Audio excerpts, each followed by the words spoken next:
Most monsters are simple. They want to harm you and you want to escape. Baba Yaga is not simple. She is one of the most famous figures in Slavic folklore, and she refuses to be one thing. In one tale, she fattens lost children for her oven. In the next, she hands the hero exactly what his quest needs. She tests, she threatens, and sometimes she rewards. Which face she shows depends on who walks into her yard. Welcome to Myths from the Shadows, where every culture hides a secret waiting to be told. Subscribe and join the Myth Keepers, because some stories must never be forgotten.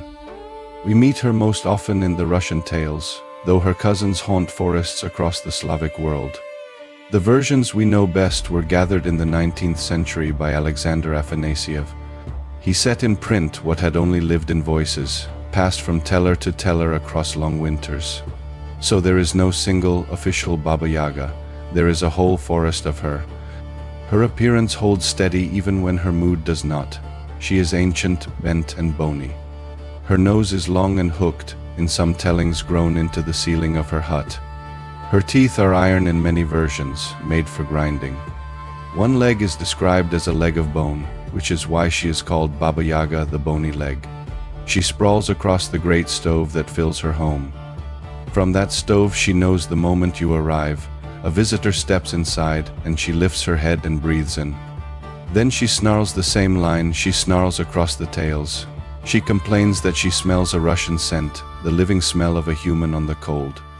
It is half greeting, half threat. Nothing crosses her threshold unseen. What she does next is never promised, and that is what makes her frightening. Before you see the witch, you see her house, and the house is a warning. It is a plain peasant izba, the kind a poor family really lived in. But this one stands on a pair of enormous chicken legs, scaled and clawed. It does not sit still. It shifts and turns and crouches, restless as an animal that has caught your scent. And it does not want to let you in. When a stranger nears, the hut keeps its blank back wall toward them, hiding the only door. There is no handle, no step, no way to force it. So the hero is given a key made of words. He must speak to the building and ask it to turn its back to the forest and its front to him. Only then do the chicken legs bend. The house swings around with a groan of wood, and the door faces the yard. You do not break into Baba Yaga's home. You ask it and you wait. The yard is built from the dead. A fence rings the clearing, made of human bones gone pale in the weather. The posts are capped with skulls turned to face outward. By night their empty sockets fill with burning light, and the whole fence glows across the snow. Anyone who sees it understands at once. Others came this way before, and the fence is what is left of them. The gate is worse than the fence. In some tellings its parts are taken from a body. The bolts are human hands. The frame stands on human legs. And where a latch should be, there is a mouth set with sharp teeth, ready to bite down. This is the threshold the hero must cross to reach the door. To walk into that yard is already to be brave or doomed. Baba Yaga is most famously shown not riding a broomstick, but traveling in a mortar, the heavy bowl used to grind grain. She climbs down into it and sits as if it were a boat. Then she sends it rushing low over the ground and through the air, hunting whatever she hunts. In one hand she carries the pestle, the club that crushes the grain. She uses it to drive the mortar on, beating it like a rider spurs a horse. In her other hand she holds a broom, but this broom is not for flying. She trails it on the ground behind her, and stroke by stroke it sweeps away every mark of her passing. No track is left in the dust, no print is left in the snow. Think what that means for anyone she chases. There is no trail to follow back, and no proof of where she has been. And there is a deeper thing in the image. The mortar and pestle were the most ordinary objects in a peasant home, the tools that made the daily bread. In her grip, they become the engine of a terror that leaves no footprint. The familiar turns monstrous. That picture is Baba Yaga distilled. Her greatest tale is the story of Vasilisa the Beautiful. It is the fullest portrait of the witch, and it begins far from the forest, in a dying mother's room. The woman calls her young daughter close. She presses a tiny wooden doll into the girl's hands.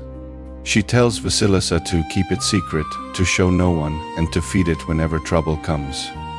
Then she dies, and the child is left alone. A new wife enters the house, bringing 2 daughters of her own. The stepmother hates Vasilisa for her beauty and her gentleness. She heaps the cruelest work on the orphan and waits for her to break. But the girl only grows lovelier, and the stepmother cannot understand why. The secret is the doll. Each night Vasilisa shares a little supper with it. In the dark it comes alive, finishes every impossible chore, and comforts her. The household balances on one hidden mercy, while the stepmother's hatred sharpens. Then comes the night she has waited for. She lets every fire in the house go out. There is no flame to cook by, no ember for light, and she sends Vasilisa into the night forest to beg fire from the one creature who always keeps a flame. That creature is Baba Yaga. Everyone knows what the errand really is. It is a death sentence dressed as a chore.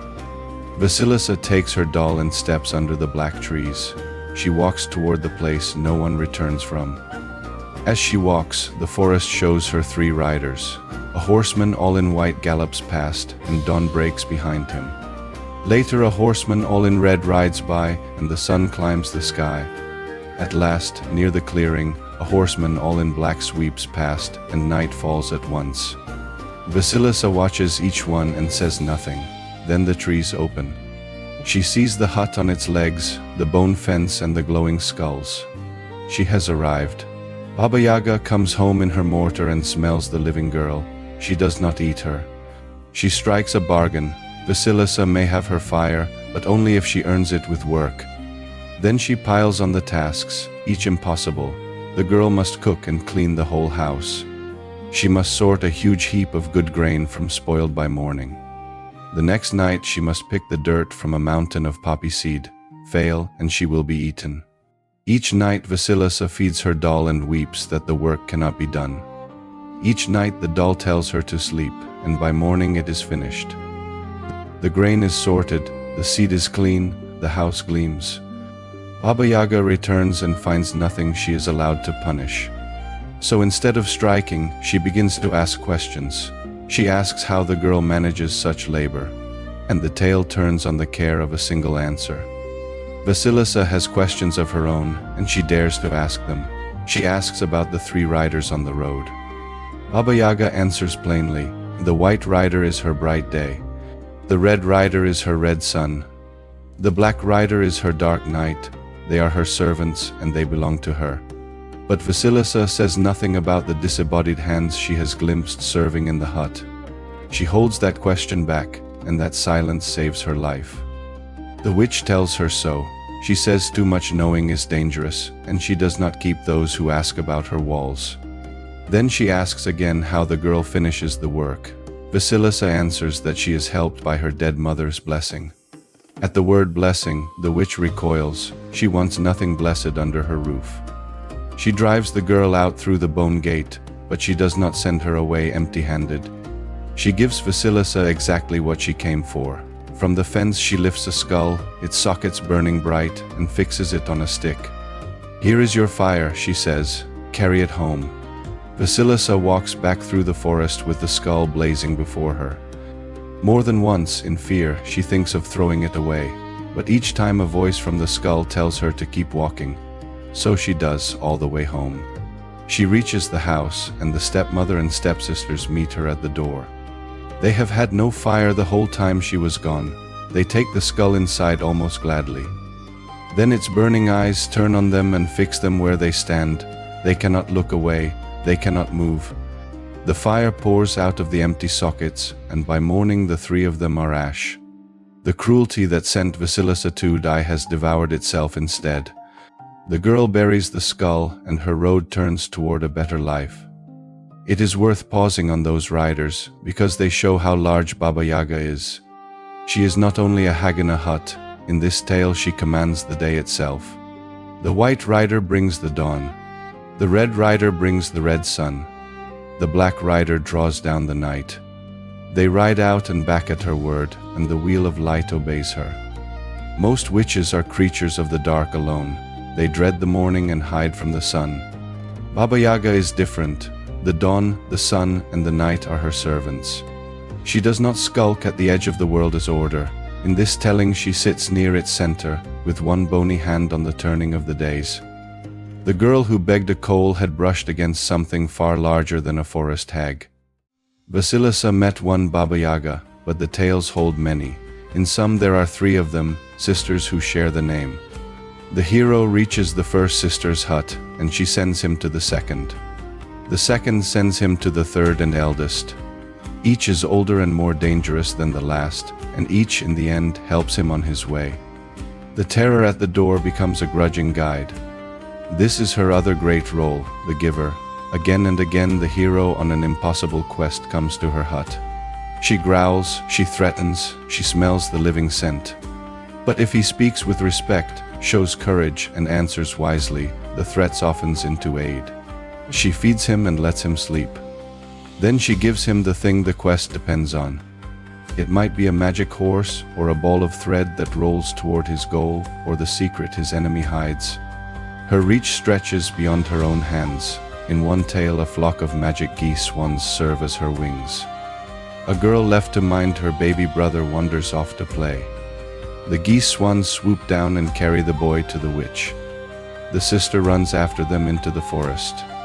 On the way she passes a talking oven, an apple tree, and a river of milk.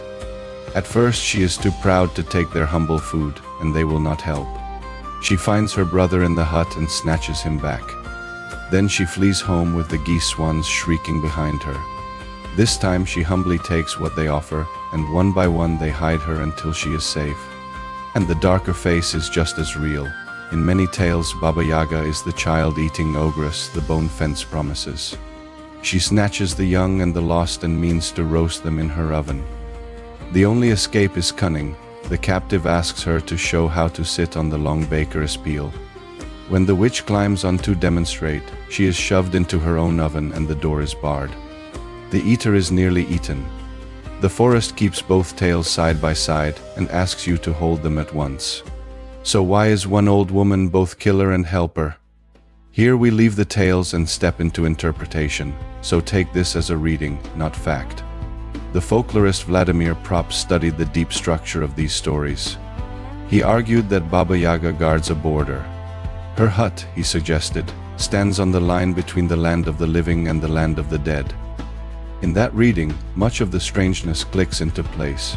Her hut turns its back to our world and its door to the other.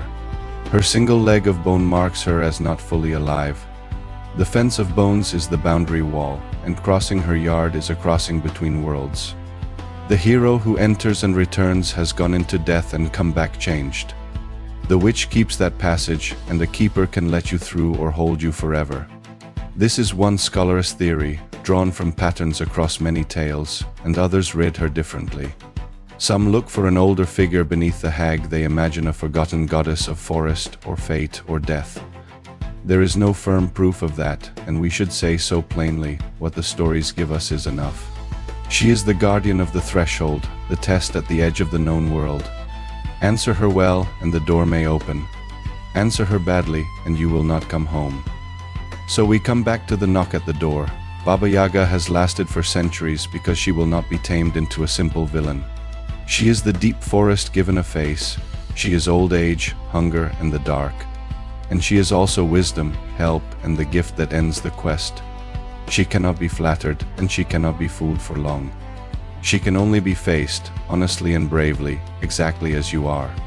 That is the bargain she offers. Knock and find out which Baba Yaga answers. If this story stayed with you, there are more waiting in the dark. This was Myths from the Shadows, where every culture hides a secret waiting to be told. Subscribe and join the Myth Keepers, because some stories must never be forgotten. Tell me in the comments which face of Baba Yaga frightens you more, the one that eats or the one that gives. Then watch the next tale on screen and walk a little deeper into the woods with me.